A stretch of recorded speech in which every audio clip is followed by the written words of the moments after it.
Bien-aimés dans le Seigneur, bonjour. C'est une joie pour nous de nous retrouver ensemble. Nous sommes le peuple de Dieu, nous sommes l'Église de Christ et le Seigneur Jésus au milieu de nous. Alors nous allons nous incliner pour remettre ce moment entre les mains du Seigneur Jésus. Prions ensemble. Seigneur Jésus, je te loue, je te bénis, je te rends grâce, mon Seigneur, mon Dieu. Sans toi, nous ne pouvons rien faire. Je remets ce moment entre tes mains, Seigneur. Merci, Seigneur, de nous conduire tout au long de ce moment. Que ton Saint-Esprit, Seigneur, prenne le contrôle de toutes choses, afin que ce qui va se dire soit pour glorifier ton nom. Que Seigneur Jésus, au travers de cette exhortation qui va être donnée, que des cœurs soient touchés et que mon Seigneur, mon Dieu, tu puisses intervenir puissamment dans la vie de chacun d'entre nous. Béni soit ton Saint-Nom, Père. Au nom de Jésus, j'ai prié. Bien-aimés dans le Seigneur, en ce soir, nous allons faire un enseignement, une exhortation qui va porter sur le choix. Et le thème est, j'ai fait mon choix, j'ai donné ma vie à Jésus. Et pour cela, nous allons faire une petite lecture dans le Deutéronome au chapitre 30, au verset 19. Il est écrit au nom de Jésus. Je prends aujourd'hui à témoin contre vous le ciel et la terre. J'ai mis devant toi la vie et la mort, la bénédiction et la malédiction. Choisis la vie afin que tu vives, toi et ta postérité. Nous avons tous eu à faire un choix dans nos vies, sur le plan humain, que ce soit au niveau professionnel, que ce soit dans notre couple. Nous avons eu à faire un choix également concernant des décisions qu'il fallait apprendre. Certains ont fait un choix aussi concernant des vacances. Ils ont souhaité partir dans un pays au lieu d'aller dans un autre, c'est leur choix. Mais l'Éternel, il a parlé à son peuple par amour. Il a fait une alliance avec son peuple. Et il a dit, dans le Deutéronome chapitre 30 au verset 19, je prends aujourd'hui à témoin contre vous le ciel et la terre. Dieu prend à témoin le ciel et la terre. Vous savez très bien, mes frères et sœurs, que quand Dieu prend à témoin le ciel et la terre, c'est quelque chose qui est scellé. Personne ne pourra le contredire. Comme si c'était un testament que vous faites devant un huissier de justice ou un avocat. Personne ne peut contredire une parole d'huissier. C'est un testament que Dieu a fait. Et il nous a demandé de faire un choix. Chacun de nous, nous avons fait ce choix. Nous avons accepté Jésus. C'est pour ça que nous sommes là. Nous formons le corps du Christ, c'est l'Église. Mais cette parole aussi concerne toute la créature de Dieu, les humains que Dieu a créés. Ils ont un choix à faire. Et ce choix, certains l'ont fait, certains l'ont pas encore fait, certains hésitent de le faire, ou certains pensent que, parce qu'ils n'ont pas fait de choix, Dieu pensera de la même manière qu'eux. Mais Dieu est Dieu, c'est lui qui est souverain. Je vais vous raconter une petite anecdote. Moi, quand j'allais témoigner une fois, j'ai rencontré un jeune homme. Je lui parlais de Jésus. Et quand je lui ai parlé de Jésus, je lui ai dit qu'il fallait qu'il accepte Jésus comme sauveur personnel parce que bon, il m'avait raconté un petit peu sa vie, il avait des problèmes. Je lui avais dit la solution est en Jésus. Ce jeune homme, qui était à peu près je dirais une tranche d'âge de 33 à 35 ans, pas plus, hein, il m'a bien écouté.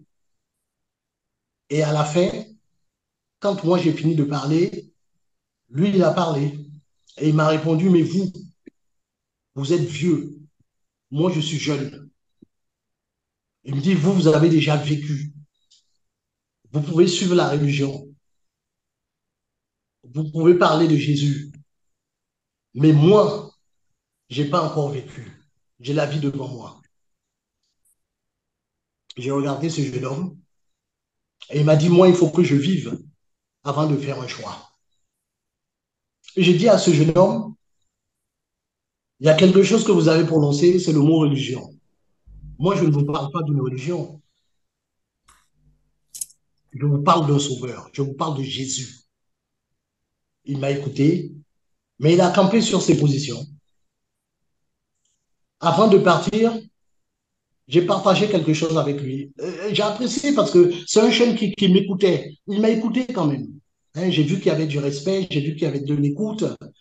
Et ce jeune m'a dit, vous savez, hein, moi, la parole de Dieu, pour moi, c'est religieux. Moi, je ne suis pas religieux. D'habitude, dans ma sacoche, j'ai quelques petits évangiles, que ce soit Jean, Marc ou Matthieu. Et puis, quand je vais témoigner comme ça, si des gens me disent qu'ils n'ont pas la Bible, je leur donne un extrait d'un évangile. Je le lui ai proposé. Il m'a dit que je ne le veux pas. Il m'a dit que je ne veux pas, je ne veux pas. Il m'a dit de toutes les façons, moi, ce que je veux, c'est vivre. Et puis, c'est de là, avant de partir, je me suis dit, bon, je vais quand même lui dire quelque chose parce que j'avais ça quand même, hein, à cœur. Il fallait que je le lui dise. Et c'est de là, je dis, parce que moi, je le tutoyais, il me voyait. Je dis, tu sais, jeune homme, tu sais, à l'heure où nous sommes en train de parler, si tu vas dans les morgues, tu vas faire une petite visite dans les morgues, il y a des personnes âgées, il y a des jeunes, il y a des personnes de la même tranche d'âge que toi, il y a des enfants, il y a des nourrissons. Il n'y a pas d'âge pour mourir. Je dis, il faut que ça t'interpelle un peu. Parce qu'aujourd'hui, tu es là, c'est une grâce de Dieu. Mais demain, tu ne sais pas si tu ne seras pas là. Et si ce choix-là, tu ne l'as pas fait, le choix de choisir Jésus, d'accepter Jésus dans ta vie, eh bien, tu partiras avec le choix que tu as fait. Il m'a dit, moi, je n'ai pas choisi.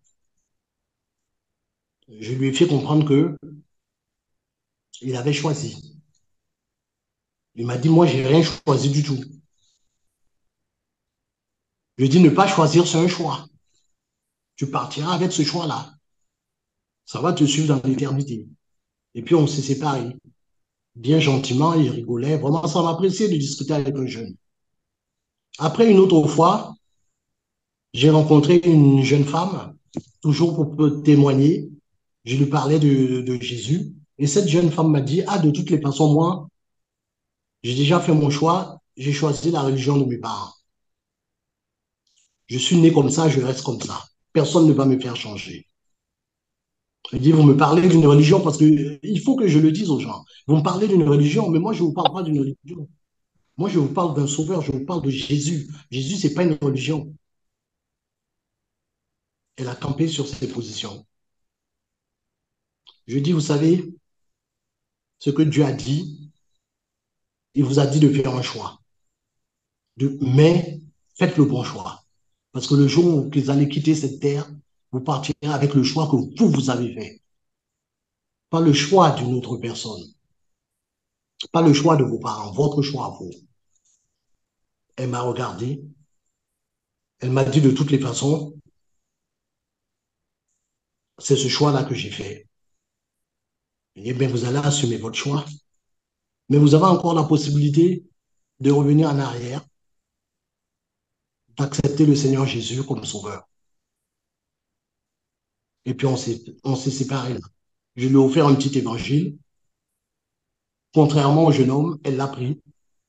Elle a pris cet évangile. Je lui ai dit, voilà, ça parle de Jésus, lisez-le. Vous allez voir, c'est toute la vie de Jésus, depuis sa naissance jusqu'à sa résurrection. Elle a mis dans son sac, elle m'a dit, je vais le lire, je vais le lire. Je dis, lisez-le. Je dis, même quand vous êtes dans le métro, vous pouvez le lire.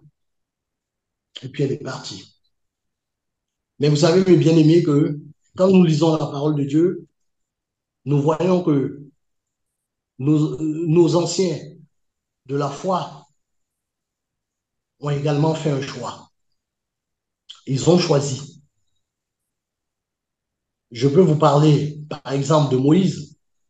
Moïse qui a choisi de ne pas vivre avec la fille du pharaon dans toutes ses richesses,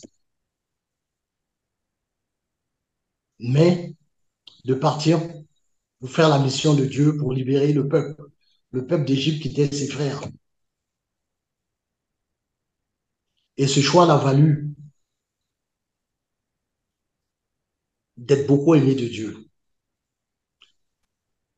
La Bible même dit que Moïse, parmi tous les prophètes, Dieu discutait avec Moïse.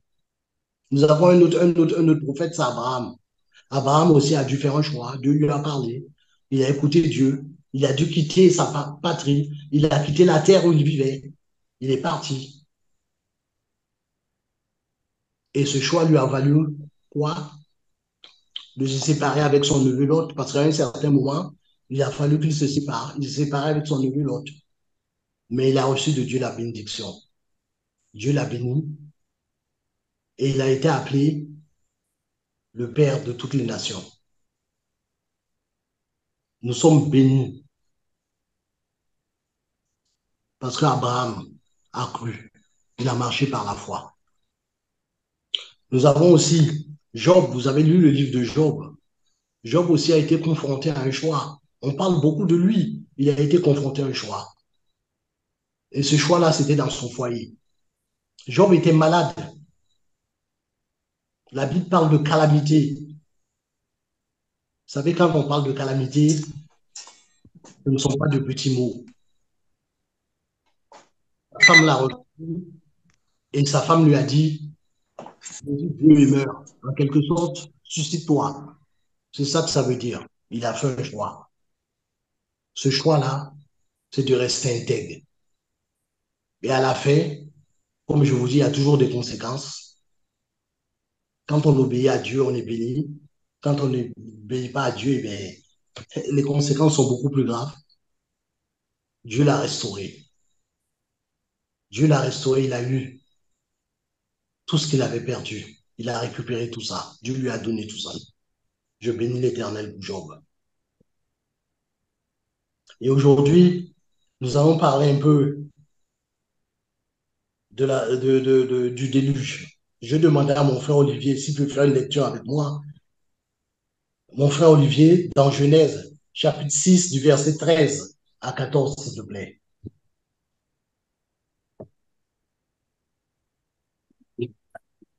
Genèse, chapitre 6, verset 13 à 14.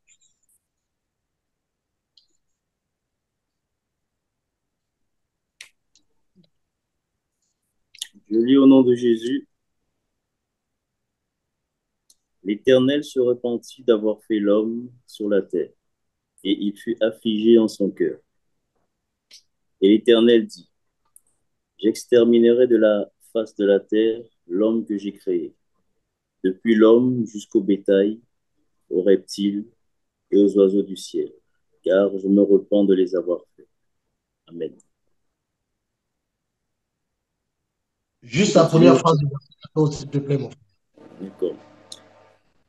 Mais Noé trouva grâce aux yeux de l'Éternel. Voici la postérité de Noé. Noé était un homme juste et intègre dans son temps. Noé marchait avec Dieu. Noé engendra trois fils, Sem, Cham et Japheth. Tu peux passer au verset 14, mon frère. Lis juste la première phrase, s'il te plaît, du verset 14.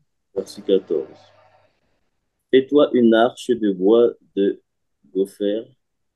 Tu disposeras cette arche en cellules et tu l'enduiras de poids en dedans et en dehors. Tu Ici, feras de on voit, l'arche. c'est bon, mon frère, merci. Que Dieu soit béni. Ici, on voit le déluge. Dieu nous parle du déluge qui était arrivé. Et Dieu, il a parlé à son serviteur Noé, qui était un prédicateur de la justice. Il a trouvé grâce aux yeux de Dieu. Et Dieu lui a dit, fais-toi une arche de bois de gopher. J'aurais souhaité que vous reteniez bois. Fais-toi une arche de bois de gopher. Noé, il a fait ce que Dieu lui a demandé de faire. Il a fait une arche avec du bois de gopher. Il y avait d'autres bois en ce temps-là. Il n'y avait pas que le bois de gopher. Mais Dieu lui a donné la précision. Le bois de gopher, c'est ce qu'il a utilisé. Et il a fait l'arche. Et quand vous regardez bien, vous revenez au Seigneur Jésus, à la crucifixion, la croix est en bois. Dieu ne fait rien au hasard. Tout ce que Dieu fait est bien réfléchi. Noé a obéi à Dieu, il y a eu des conséquences. Le déluge est arrivé, mais lui, il a été sauvé avec sa famille. La Bible déclare que ils ont été 8 à être sauvés au travers des eaux. 8 qui ont été sauvés. Sam, Sem, Japheth, Sem, Cham, Japheth, leur femme Noé. À ce moment-là, Dieu lui a dit, rentre dans l'arche avec ta famille. Il est entré, lui. Il a obéi. Donc, lui, de son côté, ça a été la bénédiction. Et toutes les personnes qui se préoccupaient à des choses futiles, elles ont été emportées par les eaux. C'est comme ça que ça se passe. Quand vous avez un choix à faire, vous devez assumer votre choix. D'une manière ou d'une autre, vous l'assumez. C'est pareil pour le foyer. Quand on choisit d'épouser une femme qui n'est pas une femme chrétienne, Dieu a dit mariez-vous entre frères et sœurs, eh bien, vous faites votre choix, mais après, il y a des conséquences à assumer. C'est le début des tribulations pour vous. C'est comme ça que ça se passe. Et ça se passera toujours comme ça. Parce que c'est la parole de Dieu. Dieu veille sur sa parole. Elle ne retournera point à lui sans effet, dit la parole de Dieu, sans avoir accompli toute sa volonté. Ce que Dieu dit dans sa parole, eh bien, il exécute. Si tu peux lire avec moi, mon frère, nous allons lire un peu dans Nombre, chapitre 21, au verset 9. S'il te plaît, mon frère. Nombre, chapitre 21, verset 9.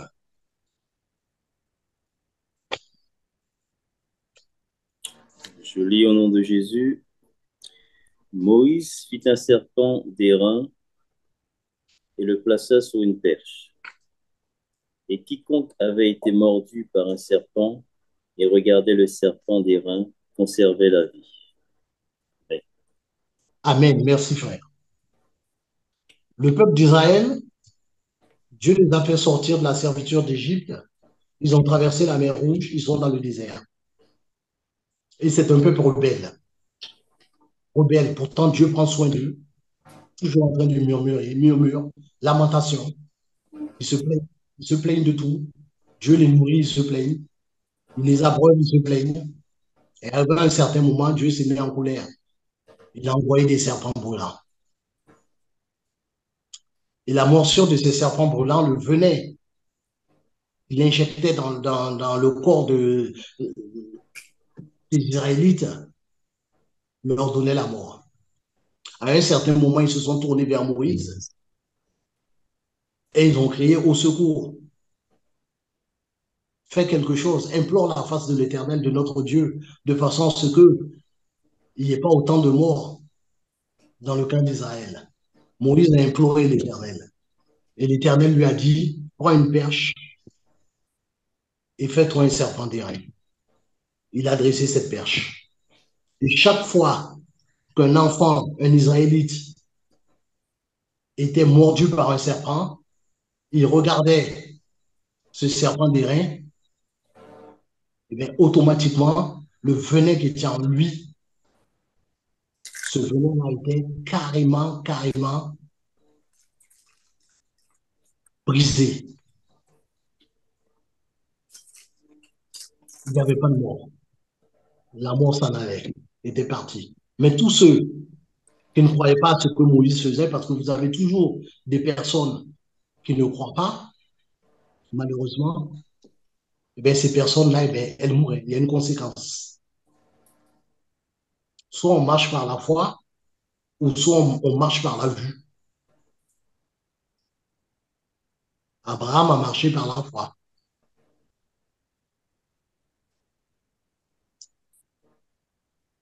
C'est pour vous dire, mes frères, que lorsque vous avez fait ce choix, le choix d'accepter Jésus, comme nous l'avons tous fait, quels que soient les problèmes par lesquels vous passez, il faut regarder à Jésus. Il faut crier à Jésus. La solution est en Jésus. Elle n'est pas en dehors. Il ne faut pas regarder derrière vous. Parce que si vous regardez derrière vous, c'est le monde. Ça fait longtemps que vous êtes sorti du monde. Vous ne faites pas partie du monde. C'est fini ça. Vous êtes enfant de Dieu. Enfant de Dieu veut dire que vous êtes une nouvelle créature. Et si vous regardez en arrière, eh bien, on a l'exemple de la femme de Lot. Hein. Qu'est-ce qu'elle a fait? Elle a regardé en arrière. Elle est devenue statue de sel. Le danger est derrière nous, mais la bénédiction est devant nous. Les yeux fixés sur Jésus.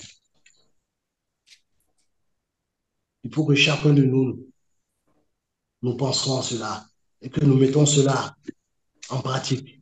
Parce que c'est beau de le dire, mais il faut le mettre en pratique. Parce que la Bible déclare que, Paul l'a dit lui-même, hein, la foi sans les œuvres est morte. La foi sans les œuvres est morte. Vous avez de la foi, c'est bien, mais si vous n'avez pas les œuvres, eh bien, automatiquement, eh bien, rien ne va se réaliser dans vos vies. Rien et rien du tout ne va se réaliser dans vos vies. Donc Dieu a fait des alliances. On a vu l'alliance avec Noé. Il a fait une alliance avec Abraham. Il a fait une alliance aussi sur le mont Sinaï, qu'on retrouve dans Genèse chapitre 19 au verset 5. Cette alliance qu'on vient de lire dans le Deutéronome chapitre 30 au verset 19 est l'alliance qu'il a donnée, qui, est encore, qui a été donnée effectivement dans l'Ancien Testament. Mais cette alliance-là parlait de Jésus. Parce que quand Dieu dit choisis la vie, il parle de Jésus. Parce que Jésus a dit, je suis le chemin, la résurrection et la vie. Nul ne peut aller au Père sans passer par moi. Dieu parle de Jésus. Il faut accepter Jésus dans sa vie. Et lorsqu'on va en rendre témoignage, nous devons parler de Jésus, pas d'une religion. Parce que les gens s'attendent à ce que les chrétiens, les disciples de Jésus viennent leur parler de religion. Nous, on n'est pas religieux. Nous sommes des disciples. On parle de Jésus. Les religieux parlent de religion. C'est pour cela, mes frères et sœurs, lorsque nous allons témoigner, faisons bien attention. Soyons pas pressés de parler. Il faut écouter. Écouter les gens que nous avons en face. Nous les écoutons parler et après nous répondons. Mais la réponse est basée sur la parole de Dieu, sur Jésus. Parce que c'est ça que Jésus nous a envoyé. Prêcher dans le monde. Témoigner dans le monde. C'est témoigner de lui, pas d'autre chose. Les gens ont besoin de Jésus. Ils ont besoin d'un sauveur. Ils n'ont pas besoin d'une religion.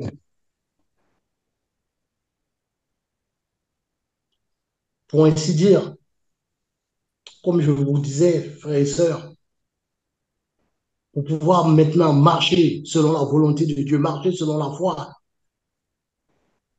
il faut lire la parole de Dieu. Parce que la Bible déclare que la foi vient de ce qu'on entend, mais ce qu'on entend vient de la parole de Dieu. Nous devons lire la parole de Dieu. Et là, nous allons marcher par la foi. Nous marcherons par la foi et nous allons triompher. Parce que si nous ne marchons pas par la foi, automatiquement, nous allons nous engager sur une voie large. Et Jésus veut que nous marchions sur ce chemin resserré qui mène à lui, que nous restons sur ce chemin. C'est ce que Dieu demande. Il demande de vrais adorateurs, c'est ce que Jésus a dit. Il demande de vrais adorateurs, ceux qui l'adorent en esprit et en vérité. Pas des gens qui cherchent à faire des détours.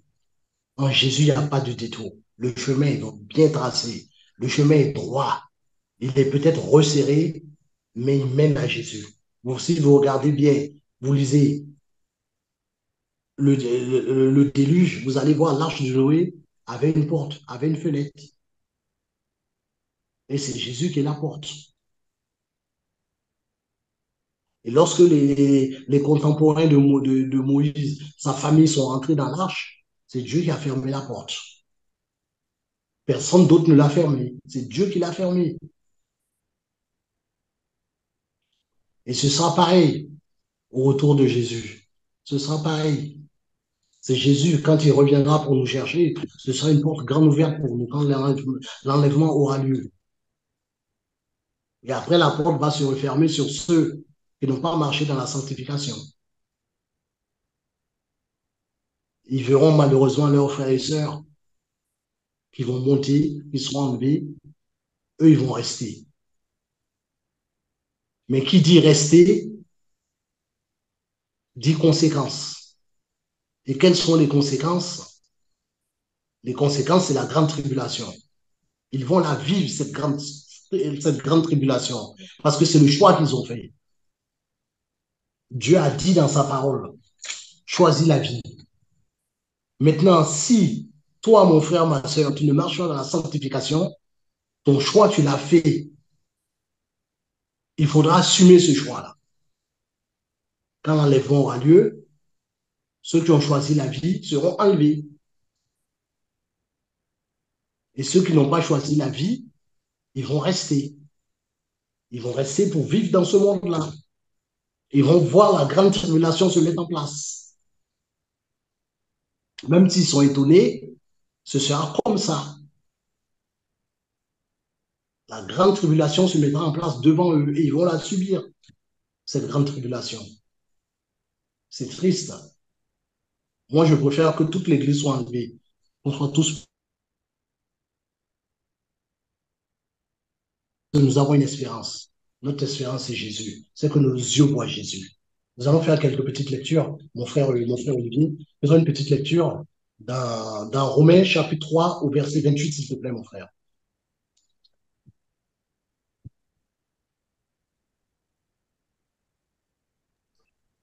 Je lis au nom de notre Seigneur. Romains chapitre 3, verset 28. Car nous pensons que l'homme est justifié par la foi sans les œuvres de la loi. Amen. Amen. Car nous pensons que les hommes ou l'homme est justifié par la foi sans les œuvres de la loi. Donc, il y a beaucoup qui sont encore dans l'Église attachés aux œuvres de la loi. Si vous voulez être sauvé, restez attaché à Jésus. Parce que la loi, c'est une préfiguration. Il a accompli la loi. Restez attaché à Jésus. Et là, vous serez sauvés. Prenons aussi 2 Corinthiens chapitre 5 au verset 7. 2 Corinthiens chapitre 5 au verset 7. Car nous marchons par la foi et non par la vue. Amen. Ici, c'est l'apôtre Paul qui le dit à l'église de Corinthe. Lui, l'apôtre Paul, nous savons tous qui est l'apôtre Paul, ce frère qui a marché dans la foi, qui s'est attaché à Jésus et qui avait l'assurance de son salut. Il a dit, l'apôtre Paul, de marcher par la foi. C'est le conseil qu'il a donné à l'église. Moi, je dirais c'est un conseil d'amour. C'est parce qu'il aimait l'église. Il aimait les frères, il aimait les sœurs qu'il a dit ça. Marcher par la foi. La foi en Jésus-Christ. Vous savez, il y a un prophète qu'on appelle Habakkuk. Le prophète Habakkuk qui a reçu une révélation de Dieu. Lisons Habakkuk chapitre 2, verset 4. Mon frère Olivier.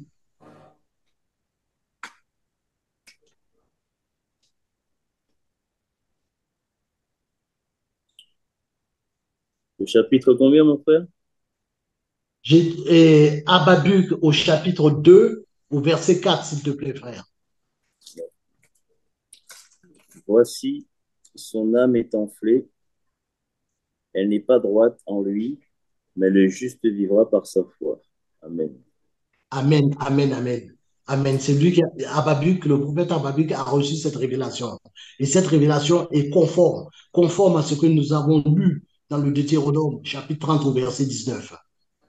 Dieu a dit, choisis la vie, la bénédiction, pas la mort, la malédiction. Mais Dieu conseille, il n'oblige personne. Chacun a le libre arbitre. Chacun a le libre arbitre.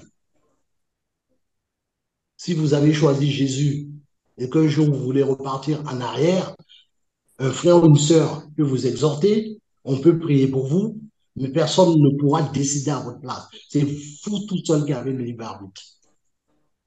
Et le choix que vous aurez fait va vous suivre dans l'au-delà. Et même si vous n'y croyez pas, c'est pas parce que vous n'y croyez pas que ce sera autre chose. Il n'y a qu'une personne qui a le dernier mot, c'est Dieu. Vous allez assumer votre choix. C'est pour ça, Dieu, il met tout en œuvre pour que ses enfants puissent hériter du royaume des dieux. Beaucoup d'entre nous ont des faiblesses. Beaucoup d'entre nous, ils ont du mal à avancer, c'est vrai. La vie n'est pas facile. Il y a beaucoup de tribulations. Mais Jésus a dit, vous aurez des tribulations, mais soyez sans crainte. Moi, j'ai vaincu le monde. On a confiance en Jésus. On s'appuie sur Jésus. Parce qu'on sait que Jésus est le rémunérateur de notre foi. Ce soir, nous devons sortir grandis de la parole de Jésus. Nous allons lire Philippiens chapitre 4, verset 13.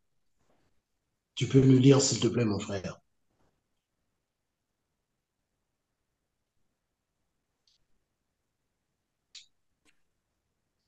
Philippiens, mon frère, tu m'as dit? Oui, Philippiens chapitre 4, au verset 13. Je lis au nom de Jésus. Je puis tout par celui qui me fortifie. Amen. Oui, c'est l'apôtre Paul qui l'a dit. Je puis tout par celui qui me fortifie. On sait ce il a traversé, l'apôtre Paul. Il a eu un parcours qui a été difficile. Partout où il passait, il y avait des tribulations. Mais l'apôtre Paul a dit, je puis tout par celui qui me fortifie. Ce soir, Jésus nous encourage, chacun de nous, même ceux qui sont faibles, par ce verset-là. Je puis tout par celui qui me fortifie. Soyez forts, mes frères et sœurs. Que le faible dise, je suis fort au nom de Jésus. Mais que le fort prenne garde à ne pas tomber. Attention, que le fort prenne garde à ne pas tomber. C'est ce que dit la parole de Dieu. Nous allons nous arrêter là, frères et sœurs. Nous allons prier. Courbons-nous devant le Seigneur Jésus. Seigneur, je te remercie pour ton amour, pour ta grâce, Seigneur. Merci pour ta parole. Oh Jésus, tu as permis, Seigneur, que nous avons fait un choix, le bon choix, le choix de t'accepter comme Seigneur et Sauveur. Le choix, Seigneur Jésus, de te donner, Seigneur, nos cœurs, nos vies, Seigneur. Mais nous voulons, ô Jésus, que ce soit toi seul, Seigneur, qui puisse nous aider à marcher dans la foi, de façon à ce que, ô mon Dieu, nous puissions, en attendant ton retour, en attendant, Seigneur Jésus, que tu reviennes, que tu puisses nous trouver, Seigneur, prêts, prêts, Seigneur Jésus. Tu es le divin potier. Nous sommes des vases d'argile entre tes mains. Façonne-nous, façonne-nous encore, Seigneur. Seigneur, là où il y a des scories, enlève les scories, Seigneur, et permets que nous soyons un vase, mais un vase que toi-même, tu auras confectionné à ta ressemblance, de façon à ce que, mon Seigneur, mon Dieu, nous puissions être un vase d'honneur entre tes mains. pour le service. Béni soit ton Seigneur Père. J'ai prié dans le nom de Jésus. Amen. Amen. Amen.